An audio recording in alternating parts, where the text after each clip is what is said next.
പണിയെടുക്കാതെ എങ്ങനെ ജീവിക്കാമെന്നുള്ള ചിന്തയായിരിക്കാം മാറുന്ന കാലത്ത് കള്ളന്മാരുടെ എണ്ണം വർദ്ധിക്കാൻ കാരണമായി മാറുന്നത്.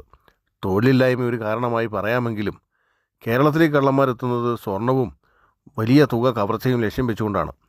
കുറുവാ സംഘം കേരളത്തിലെത്തിയിട്ടുണ്ടെന്നുള്ള വാർത്ത ഇതിനിടയിൽ പൊതുജനങ്ങൾക്കും പോലീസിനും ഒരുപോലെ ഭീതി വർദ്ധിപ്പിച്ചിട്ടുണ്ട്.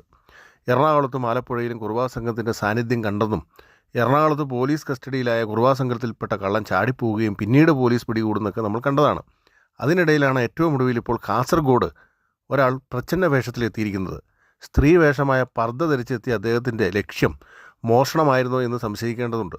ഏതായാലും പെരുമാറ്റത്തിൽ സംശയം തോന്നിയ നാട്ടുകാർ കയ്യോടെ പിടികൂടി കൈകാര്യം ചെയ്ത് പോലീസിനെ ഏൽപ്പിച്ചിട്ടുണ്ട്.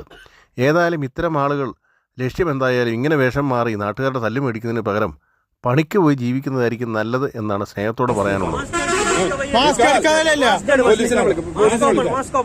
അതിലെല്ലാം ഇടപെടണ്ട, അത്രയല്ലേ നിർത്തട്ടോ.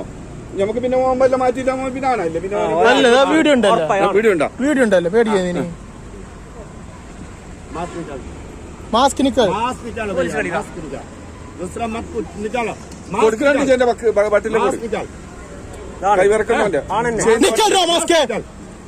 കൊടുക്കണം.